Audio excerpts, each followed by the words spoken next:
Shalom, shalom, shalom, bien-aimés frères et sœurs dans le Seigneur. Nous vous saluons dans le nom puissant et précieux de notre Sauveur et Seigneur Jésus-Christ. Alors, vous tous qui aurez l'opportunité de nous suivre, là maintenant, nous sommes ici pour un programme spécial où nous venons rendre grâce à Dieu, célébrer les dieux pour la vie d'un serviteur des dieux qui, bien sûr, nous a déjà précédés dans le royaume du Père, que nous reverrons très bientôt, nous le croyons par la promesse et la fidélité de notre Dieu. Nous parlons ici de l'apôtre Dieudonné Nzengo qui nous a laissés il y a d'ici peu. Alors, je vais recevoir des hommes des dieux avec qui nous serons en train de parler de la vie de cet homme des dieux qui pour nous était une bénédiction. Alors, il a impacté de vie et ces personnes viendront ici aujourd'hui pour nous donner les témoignages de ce que jusqu'où sa vie a été une bénédiction pour eux. Alors, restez là. Nous aurons le temps de suivre vraiment sa biographie. Nous aurons le temps de vous donner aussi de programmes qui sont prévus. Déjà, je commence par cela. Le 18, donc si vous me suivez avant le 18 juillet 2020, nous aurons un programme où nous allons ici à Dallas lui rendre ses derniers hommages. Et l'adresse certainement sera en train de circuler. Et nous vous invitons déjà tous à être là. Alors, restez là pour qu'ensemble avec vous, nous puissions méditer sur ce qu'a été sa vie, sur jusqu'où la fidélité de Dieu a été témoignée dans sa vie, jusqu'où il a été un modèle, ou même après qu'il soit parti, ce qu'il a fait sur terre serait pour nous un modèle, serait pour nous un livre à lire. Alors, pour ces programmes, je reçois aujourd'hui l'homme de Dieu, Papa Willy Chenda, à qui je m'en vais déjà dire salut papa. Bonjour mon frère. Merci d'avoir répondu à notre invitation. Je vous en prie. Je sais que ce n'est pas un moment très facile pour venir parler, mais merci. Je crois que vous le faites aussi pour honorer l'homme de Dieu dont nous serons en train de parler aujourd'hui. Nous ne sommes vraiment pas en train de faire une culte de personnalité, comme je disais à un ami, mais nous voulons témoigner la fidélité de Dieu dans la vie d'un homme qui a vécu et qui a impacté aussi nos vies. Alors, Papa Willy Chenda, j'aimerais d'abord qu'on commence par vous connaître, vous, et avant que nous puissions aller parler de l'apôtre Dieudonné Nzengo. Okay, je m'appelle Willy Chenda, et j'œuvre dans la grande communauté de Cité de Refuge. Okay. Nous avons d'abord commencé à Kinshasa, yes, dans les années 96. C'est donc depuis 24 ans que je connais l'apôtre wow, et sa famille. yes, Et vers la fin de 99, je suis venu aux États-Unis. okay. Et quelques temps après, l'apôtre aussi est venu aux États-Unis, a commencé l'œuvre. Donc, nous œuvrons dans les deux villes, Dallas et Kinshasa. C'est comme ça que j'ai connu l'apôtre. Donc, vers les années 96 à peu près à Kinshasa. Donc, vous dites dans presque 24 Après ans 24 ensemble, ans, oui. vous aviez été avec lui à Kin et aussi Et à quand Dallas, l'Église a commencé exactement. ici à Dallas. Et papa, on parle bien sûr de l'apôtre qui nous a déjà laissé. Nous rendons grâce à Dieu parce que sa vie a été pour nous une bénédiction. Nous savons que c'est aussi un temps dur pour la famille. Mais qu'est-ce que vous avez personnellement retenu comme souvenir? Si vous deviez en quelques mots nous parler de l'apôtre, ce qu'était sa vie et jusqu'où sa vie vous a impacté. Il y a un élément important, c'est que j'ai connu l'apôtre, je crois, quelques 3 ans après ma conversion, après que je sois venu au Seigneur. Yes. Et j'avais une très grande soif de connaître les choses de Dieu. Amen. Mais étant un bébé spirituel, je n'avais pas de filtre pour choisir qui est dans le vrai, qui est dans le faux. Et je rends grâce à Dieu parce que je suis tombé entre les mains de l'apôtre. Amen. Amen. Et ce désir-là d'apprendre, de connaître les choses de Dieu, m'ont poussé aussi à chercher à aller à l'école biblique pour connaître. Yes. Et il m'a encouragé à le faire, pendant que d'autres serviteurs de Dieu me le décourageaient. Okay. Il m'a fait une recommandation et je suis allé à l'école Logos Rema. Yes. Il est parmi ceux qui ont signé ma recommandation pour que j'aille à l'école biblique. Donc, vous comprenez déjà que dès le début, et ça c'était sans avoir une vision sur des ministères ou un travail dans le Seigneur. Amen. C'est juste que j'avais le désir de connaître et d'apprendre les choses de Dieu. Yes. Et dès le début, il m'a encouragé pendant que d'autres me décourageaient. Et parlant dans le ministère, la façon dont il approchait la parole de Dieu, il y avait quelque chose qui m'avait frappé dès le début. Yes. Je me rappelle avoir suivi un enseignement le dimanche à l'église, à Kitambo. Et dans la semaine, il y avait aussi un autre enseignement pour les papas. Et C'était frappant, la manière dont il enseignait les papas. Un petit groupe d'une dizaine de personnes, c'était comme s'il enseignait à toute une église. Yes. Il avait toujours l'habitude de dire, prêchez comme si c'est votre dernière prédication. Amen. C'est-à-dire la teneur et l'ampleur ou la dimension spirituelle du message qu'il donnait dans un petit groupe de 10, c'était comme un message qu'on donnerait un dimanche dans une église. Ce n'était pas une petite exhortation. Je voyais cet homme qui se donnait complètement, quelle que soit la grandeur de l'assemblée ou de l'audience. Amen. Amen. Il donnait tout ce qu'il avait. Amen.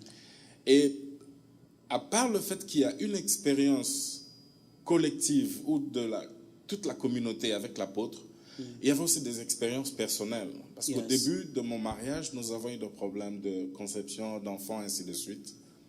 Et l'apôtre nous donnait un jour par semaine où il venait à la maison. Wow. Et c'était ce jeune homme qui avait moins de 40 ans. Et chaque jour, il venait à la maison. À pied, notre maison était entre l'église et sa maison. Donc, avant d'arriver à l'église, il passait à la maison. Okay. Et ça, c'est des souvenirs personnels. Et on passait le temps de prière jusqu'à ce que Dieu a fait grâce. Nous avons eu notre premier bébé. Okay. Donc, il y a vraiment des racines personnelles, collectives. Et je peux parler, je sais que c'est un homme qui a tout donné de sa vie. Et Dieu en a fait un monument dans son œuvre. Amen. Et s'il faut qu'on parle de l'apôtre, certainement, on fera des émissions. Je crois que ça ne prendra beaucoup de temps. Mais nous essayons quand même de donner aux gens l'idée de ce qu'a été cet homme de Dieu. Parce que nous estimons sa vie peut être un exemple pour nous. Et j'aimerais, papa, si vous deviez nous dire la plus grande leçon que vous aviez retenue de ce qu'était sa vie. Une leçon qui vous sert à vous dans la vie. Avant de vous laisser en parler, j'ai personnellement un témoignage. J'en ai même parlé aux amis de la famille. Moi, je l'ai écouté une fois en train de prêcher. Bien sûr, j'ai suivi ces émissions à la télé. Une fois, c'était à Lubumbashi. Et c'était quelques semaines avant que je ne vienne aux États-Unis. Et je crois qu'il m'a marqué. Vous voyez, quand on quitte le pays, on s'est dit, vous irez aux États-Unis. Est-ce que vous saurez rester fidèle à Dieu? Mais il m'a amené par rapport à un témoignage, une histoire de lui qu'il racontait. Il disait, quand il était païen, il avait une relation amoureuse avec quelqu'un, et quand il a cru au Seigneur, cette personne-là ou cette femme-là était encore dans le monde, et la femme un jour a rencontré l'apôtre en train de prêcher l'évangile, et cette femme venait pour lui dire, et toi tu peux aussi prêcher l'évangile, je sais ce qu'était sa vie. Et l'apôtre lui a dit, tu parles de qui? La femme lui a dit, je parle de toi. Il lui a donné le nom, et l'apôtre a répondu en souriant. C'est une anecdote, mais un très grand enseignement. Il dit, cette personne dont tu parles, je le connaissais aussi, mais il est déjà décédé. Donc pour lui dire, la personne dont tu parles, c'est le vieil homme, en fait. C'est le vieux moi qui, aujourd'hui en Christ, n'existe pas. Celui qui est en Christ est une nouvelle créature. Les choses anciennes sont passées. Ça nous amène à croire qu'on peut avoir un passé, mais quand on rencontre le Seigneur, il faut oublier le passé, il faut aller de l'avant. C'était pour un peu... Ça faisait rire aux gens, mais personnellement, ça m'a amené à comprendre jusqu'où. En fait, juste pour dire combien même, dans si peu de temps où j'ai eu à l'écouter, il a eu impacté nos vies. Donc pour dire, 6 mois, dans quelques semaines, il m'a impacté. Vous qui avez eu à vivre avec lui tant d'années. Mais comme j'étais en train de le dire, papa, c'est cette leçon-là, c'est ce que sa vie vous a donné comme leçon, qui vous sert aujourd'hui dans votre vie sociale ou même dans le ministère. Il y a un aspect de vision que l'apôtre partageait toujours. Yes. C'est qu'il n'avait pas de petite vision. En fait, c'est lui qui appelle l'homme à l'œuvre. Il est grand. Amen. Dieu est grand. Amen. Amen.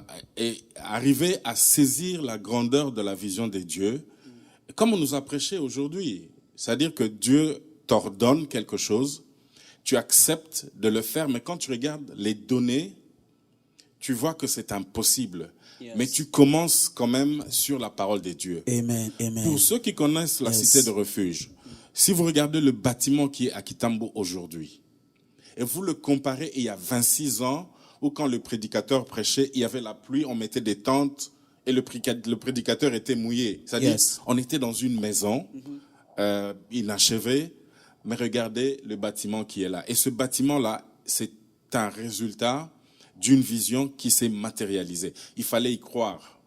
Il y a peut-être des gens avec beaucoup plus de moyens qui n'ont pas pu faire ce qui a été fait au travers des mains de l'apôtre. Je crois que Les leçons, il y en a plusieurs. Yes, yes. Il y a des messages qu'on a appris. Il y a quelque chose que j'aimerais dire au sujet des messages. Dans la parole de Dieu, il y a toujours cet aspect de mobilité sociale, mobilité économique, mobilité professionnelle. C'est-à-dire, tu entends la parole de Dieu et ça te fait bouger géographiquement, économiquement, socialement. Amen. Tu évolues. Amen. C'est-à-dire, tu ne peux pas écouter la parole de Dieu et rester le même hier, aujourd'hui, éternellement. Non, tu dois changer ta vie. C'est-à-dire que j'ai écouté l'homme, ce que Dieu lui a dit, et ma vie a changé. Ma vie a évolué. Amen. C'est-à-dire, c'est comme, je crois que le message d'aujourd'hui, bien sûr, pour ceux qui nous entendent, ne peuvent l'entendre, l'écouter. C'est-à-dire que Dieu vient vers toi avec une parole, tu obéis, et tu sens et tu vois des changements physiques et tangibles dans ta vie. Je crois que si ça peut résumer le ministère et le travail de l'apôtre, je pense que ces mots-là, c'est ce que je dirais. Il a reçu un message qui pouvait changer de vie. Il a pu nous révéler la personne du Christ dans toutes ses facettes. Et avec tout son cœur, avec toute sa vie. Et je peux même ajouter avec toute sa famille. Amen. Nous rendons grâce à Dieu, Papa, pour cela. Alors, l'apôtre, il était visionnaire de l'église Cité de Refuge. Alors, les amis qui nous suivent, peut-être ne connaissent pas très bien l'église. Alors, l'église est non seulement ici à Dallas. J'aimerais que vous puissiez un peu, dans quelques minutes, bien sûr, nous parler de l'église. L'église qu'il a laissée. Une manière de permettre aux amis qui nous suivent de connaître l'église dont on parle. Peut-être même dans leurs prières, ils pouvaient aussi porter l'église. Mais un peu l'histoire. L'église est seulement ici à Dallas. L'église est située dans d'autres villes. Voir jusqu'où sa vision s'est élargie, en fait. Bon, je crois que beaucoup plus de détails seront donnés dans la biographie. Mais l'église, principalement, installée à Kinshasa, l'église Cité de Refuge, la communauté charismatique Cité de Refuge, elle a eu plusieurs extensions dans la ville de Kinshasa, à Gombe, à Lingwala, à Mongafula, aussi en province. Et aux États-Unis, je pense que Dallas était la première extension dans les États-Unis. Mais sinon, c'est une communauté qui grandit parce que le message vient de Dieu. Ce n'est pas un message d'homme. Et je pense que ce qui m'a accroché a accroché aussi beaucoup d'autres personnes. Parce que qu'on ne se le cache pas, je pense que dans notre conversion, les gens ont circulé d'église en église cherchant cette parole de Dieu. Et la parole de Dieu, c'est très facile de l'identifier. Quand quelqu'un parle, on peut identifier que ça vient de Dieu. Ça ne vient pas de son intelligence. Et je pense que c'était quelque chose que nous avions à chaque fois que nous parlions avec l'apôtre. Je peux vous donner une anecdote. J'allais souvent chez lui à la maison. Quand j'avais des questions, j'allais chez lui, j'ai dit, papa, telle chose, je ne comprends pas pourquoi. Je te donne un exemple. Un jour, je vais chez lui, je dis, pourquoi il a fallu que Judas montre qui était Jésus? Jésus, tout le monde connaissait Jésus. Pourquoi est-ce que les sacrificateurs ne pouvaient pas venir seulement dans ce groupe-là de disciples dire, toi Jésus, nous t'arrêtons? Pourquoi a-t-il fallu que quelqu'un désigne qui était Jésus? Parce que ça paraît insolite, n'est-ce pas? Tout le monde connaissait, on voyait les miracles qu'il faisait. Et pour moi, ça m'intriguait. Je pouvais prier, mais je n'avais pas de réponse. Je me dis, vieux Oyo, il peut savoir. Je vais à la maison. Je dis, papa, est-ce que ça ne vous paraît pas bizarre qu'il a fallu que quelqu'un trahisse Christ? Parce que les gens le connaissaient. Il dit non. Les gens ne le connaissaient pas. Ceux qui étaient... Et ça, c'est la dimension que l'apôtre avait. Il dit, les gens ne le connaissaient pas. Seuls les disciples le connaissaient parce qu'ils étaient avec lui tous les jours. Parce qu'en fait, il était Dieu. Donc, son physique, son visage, il n'était pas identifiable. C'est-à-dire, il faut le découvrir, il faut être à côté de lui. C'est pour ça qu'il fallait que les gens, quelqu'un qui était proche de lui vienne et dise, ce Jésus-là que vous cherchez, moi je le connais, le voici. Il faut qu'il le montre à quelqu'un. Et c'est cet aspect-là que l'apôtre avait. Il pouvait vous montrer une dimension du Christ, une dimension que tout le monde ne connaissait pas, parce qu'il était proche de lui. Amen, amen. Il y en aura certainement beaucoup de belles choses qu'on a vu le Seigneur faire avec lui, qu'on aurait voulu témoigner. Alors je rappelle aux amis qui nous suivent, nous parlons de l'apôtre Dieudonné Nzengu, qui nous a certainement déjà quittés, mais sa vie a été pour nous une bénédiction. Voilà pourquoi nous avons pensé rendre grâce à Dieu pendant ces instants. Alors, je reçois Papa Willy Tchenda. Après lui, vous allez suivre certainement une transition où on va vous donner sa biographie et vous me reverrez encore avec notre invité. Si, pendant que vous suivez l'émission, vous avez des commentaires, de choses que le Seigneur a fait dans vos vies au travers de son ministère, n'hésitez de faire de commentaires. Alors, il y a le contact de l'église que nous sommes en train de vous donner. Je crois que ça va défiler. Question que vous preniez le temps de prier pour l'église, parce que c'est aussi pour cela que nous sommes en train de le faire. Priez pour l'église, appelez la famille si vous connaissez certains. Trouvez un moyen de contacter la famille et soyez présents à ces obsèques qui seraient organisées. Je crois que l'un de bien-aimés nous donnera le détail. Mais papa, j'aimerais la dernière question pour vous libérer. Je sais que c'est une période où vous préparez beaucoup de choses. Mais si vous devriez donner un message à l'église et à sa famille. Je parle de sa famille spirituelle et sa famille biologique qu'il a laissée. Je sais que j'ai parlé au frère Merveille. Je sais voir que le Seigneur lui donne la force de tenir, mais je sais que c'est un temps dur. Mais pour vous qui connaissez la famille si bien, est-ce que vous aurez un message pour la famille, d'abord biologique et puis spirituelle? Nous avions parlé il y a quelques semaines du vase d'albâtre. J'aimerais que ceux qui nous entendent, ceux qui nous suivent, comprennent la connexion ici. Ok. La femme qui a versé le parfum aux pieds du Christ, elle a donné tout ce qu'elle avait, d'abord en brisant le vase et en déversant tout le parfum.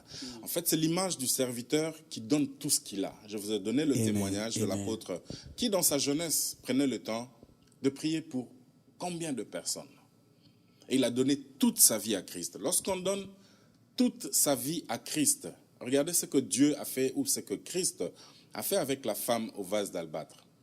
Il a dit ceci: ce qu'elle vient de faire maintenant, en déversant ce parfum devant moi et en brisant ce vase, elle le fait pour le jour où je serai dans la sépulture. Yes. Ça veut dire que le jour où je serai dans le tombeau, vous, mes disciples, vous viendrez pour me oindre, mais je ne serai plus là. Ça veut dire que le geste que cette femme pose en ce moment-ci, moi, Christ, je l'inscris dans l'éternité. Donc, ce qui est fait avec tout ton corps, avec toute ta vie, Dieu n'a pas de choix, n'a pas d'autre choix que de prendre ce que tu fais avec toute ta vie et de l'inscrire dans l'éternité. Ça, c'est le message que je donnerai à la famille et à toute la communauté. Que les gens ne se troublent point. L'homme de Dieu est là où Dieu veut qu'il soit.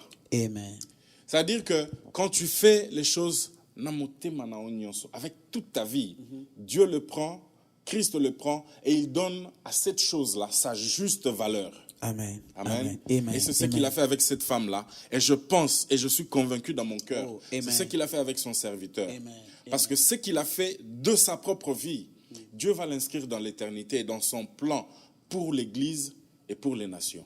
Amen, amen. Un très bon message. Merci beaucoup, papa.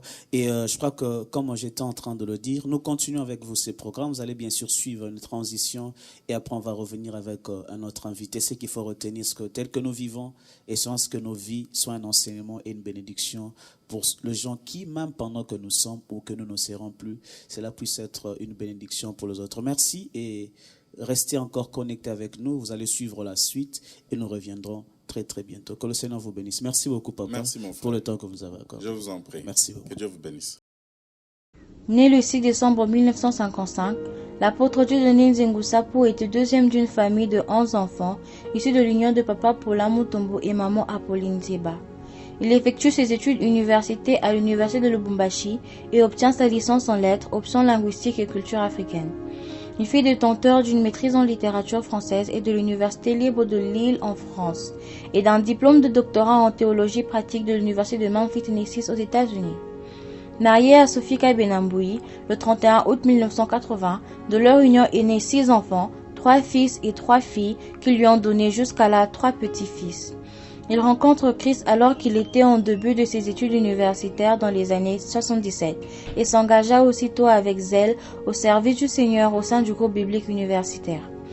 À la sortie de l'université, il fut recruté par la générale des carrières Emine, Jekamine, lui offrant un plan de carrière où il travailla pendant quelques années avant d'y renoncer pour se consacrer à l'œuvre de Dieu selon son appel.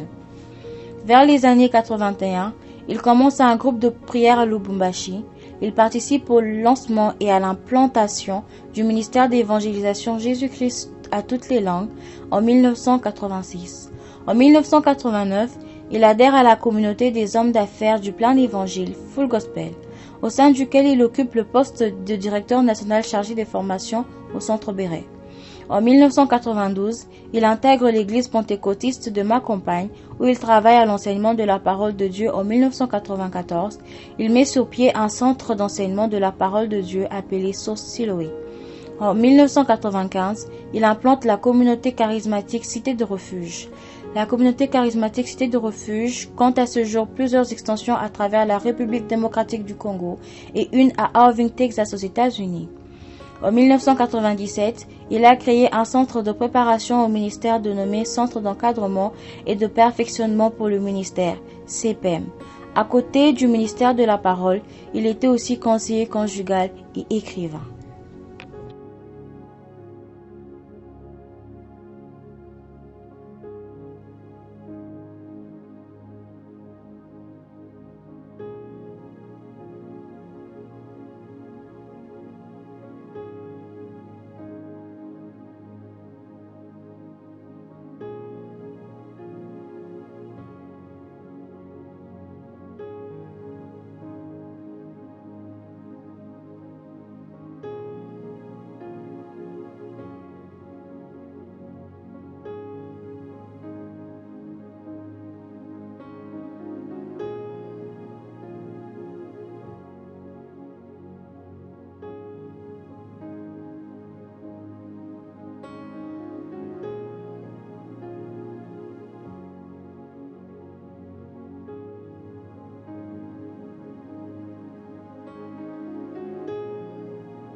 Let me tell you, Laissez-moi vous dire everywhere que partout you have to be, où tu iras, you are there with the king. tu es là-bas avec le royaume. This is why our topic is Voilà ce que notre thème est. releasing the kingdom of heaven. La libération du royaume You des need cieux. to release the Tu kingdom. dois libérer le royaume des cieux. It is true in C'est you. vrai, c'est vraiment en toi. God is with you. Dieu est avec toi. Jesus promised to disciples, Jésus a promis aux disciples, say, I am with you je suis avec vous anytime en tout temps until the end of jusqu'à the la earth. fin du monde. He is with you. Il est avec He toi. is with me. Il est avec moi. Anywhere, En tout temps, anytime, partout. even now, Même maintenant, Jesus is present. Jésus est présent. His spirit is with Son us. esprit est ici. The kingdom of Le heaven royaume des cieux is here, est là, waiting to be released. attendant d'être libéré.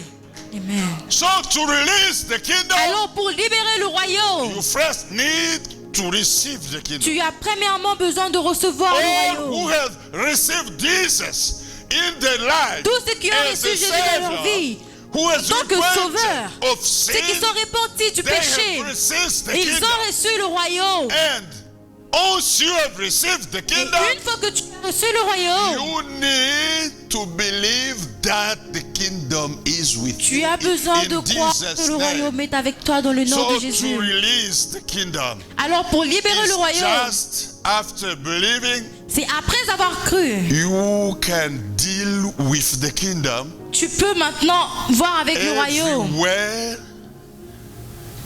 You can deal with the kingdom. Et en tout temps, en tout lieu, tu peux travailler By avec le royaume. praying, you release the En kingdom. priant, tu libères le royaume. By singing, you release the kingdom. En chantant, tu libères le royaume.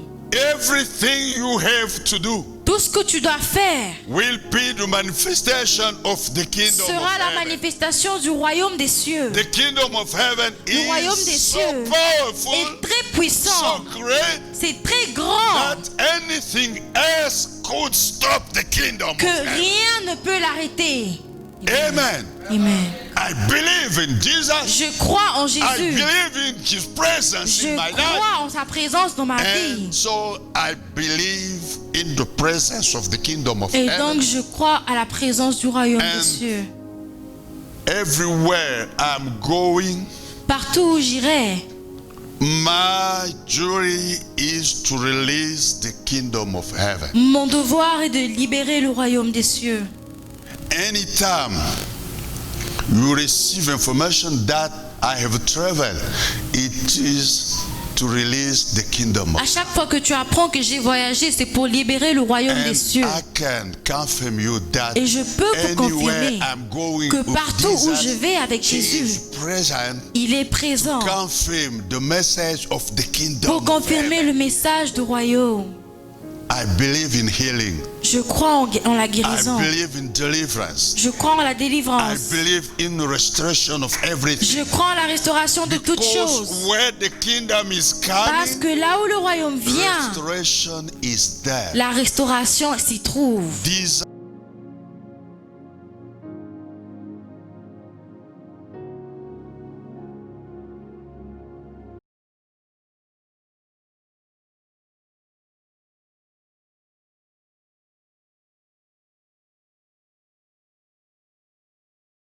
Alors, je crois que là, vous venez de suivre quelques vidéos. Nous nous rappelons de beaucoup de souvenirs de ce qu'a été la vie de l'apôtre Dieudonné Nzengu, qui nous a certainement déjà quittés, moi je dirais, nous a précédés dans le royaume du Père. Et un jour, je crois que le pasteur aura à nous en dire un peu plus.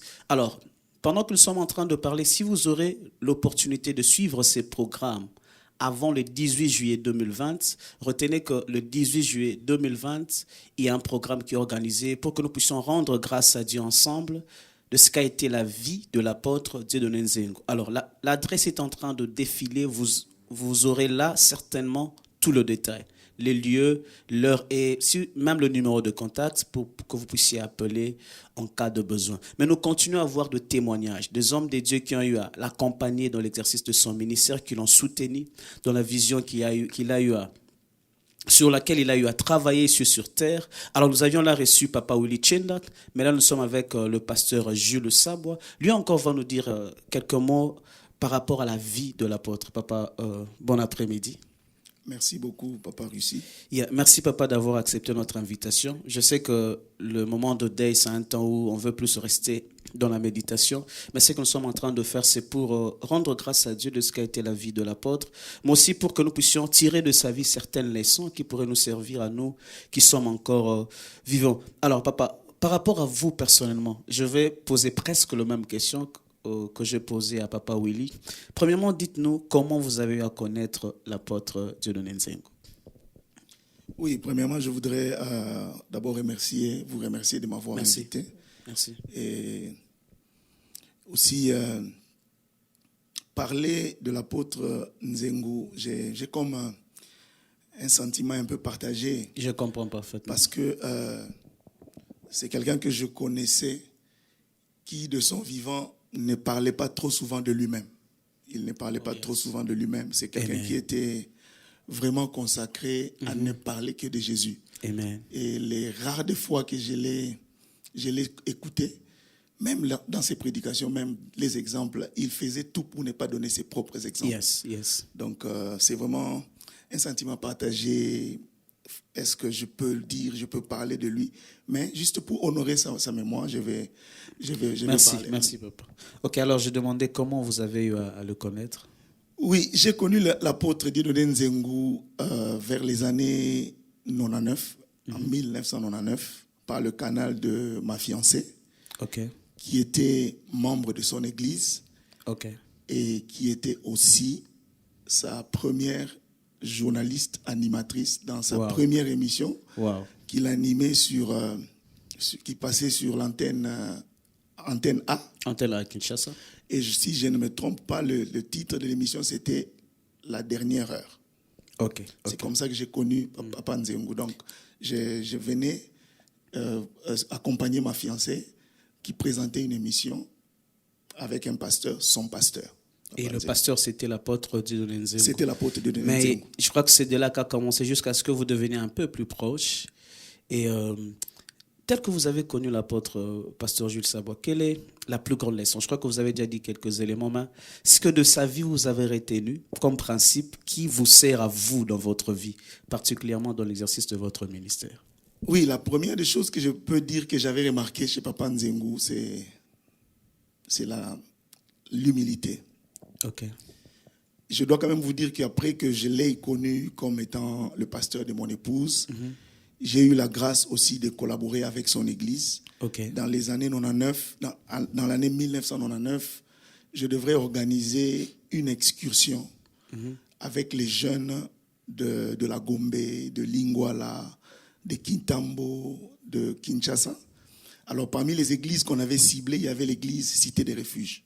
Ok. Et je suis allé. Lui, il ne me connaissait pas.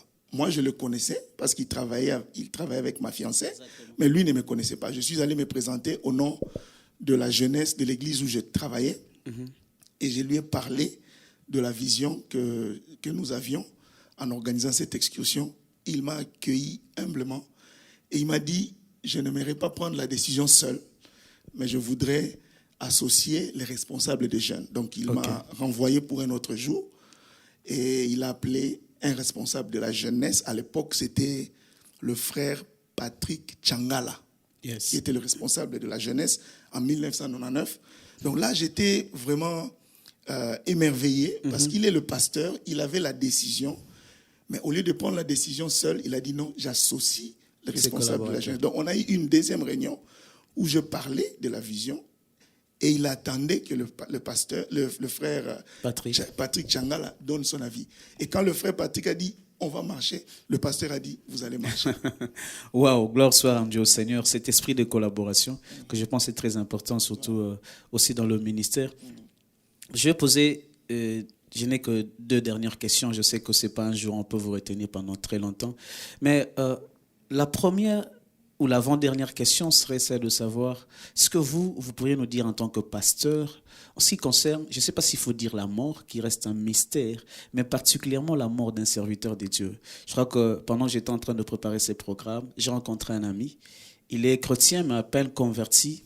Il est choqué à l'idée de voir que quelqu'un qui sert le Seigneur, qui se retrouve face à des difficultés pour lesquelles vous priez, vous semblez même avoir reçu de prophéties, Dieu vous confirmant qu'il va le restaurer. Mais après, cette personne qui sert Dieu et qui pourrait voir son engagement, sa fidélité dans l'œuvre de Dieu, mais le Seigneur arrive à le prendre. Pour les gens qui sont choqués, qui ne comprennent pas cette réalité, qu'est-ce que vous, en tant que pasteur, pourrez leur dire? Bon, je m'excuse. En tout cas, je ne voudrais pas m'adresser aux gens. Yes. Je m'adresserai aux chrétiens. OK. Je ne m'adresse pas aux gens. Une catégorie bien précise, vous adressez aux chrétiens. Aux chrétiens. C'est Super. Une très bonne question. Même les serviteurs de Dieu, nous nous posions aussi cette question. Yes. Pas plus loin qu'hier, avant-hier, j'avais réfléchi aussi sur la même question. Et je suis tombé sur cette conclusion que je vais te donner maintenant. La conclusion, m'est venue sous forme d'une question. Quel est le chemin par lequel on peut partir au paradis, à part l'enlèvement? Je crois que c'est la mort. Hein. Et si Dieu se décide d'appeler son serviteur pour le rejoindre au paradis, Jésus n'est pas encore entré, il va utiliser quel chemin? La réponse est claire, je crois que même les amis ont répondu là. Exactement, c'est la mort. C'est la mort. Donc la mort, ce n'est pas question de paniquer. La mort, c'est la voie par excellence que le Seigneur a choisie pour que les chrétiens puissent aller le rejoindre. C'est la porte. La mort est la porte de l'entrée vers la félicité éternelle. J'aime la simplicité de la réponse, mais aussi elle est simple, mais elle est si claire. Parce que ça ne devrait pas être pris de manière dramatique. Comprendre que c'est, je dirais, l'unique voie, vous nous dites, à part l'enlèvement, par laquelle le Seigneur peut nous ramener vers lui. Bon, je crois que même les amis qui ont posé la question ont eu la réponse. Si vous avez des préoccupations, le pasteur Jules déjà reviendra. Nous aurons certainement parlé. S'il faudrait que je rajoute encore sur le plan concernant la mort, dans la Bible, nous avons Étienne. Étienne qui était diacre, qui était serviteur de Dieu, il a été lapidé. Il a été lapidé. Et pendant qu'on les lapidait, rassurez-vous, l'Église intercédait pour lui. Et quand on les lapidait, lui, il voyait la gloire de Dieu. Yes.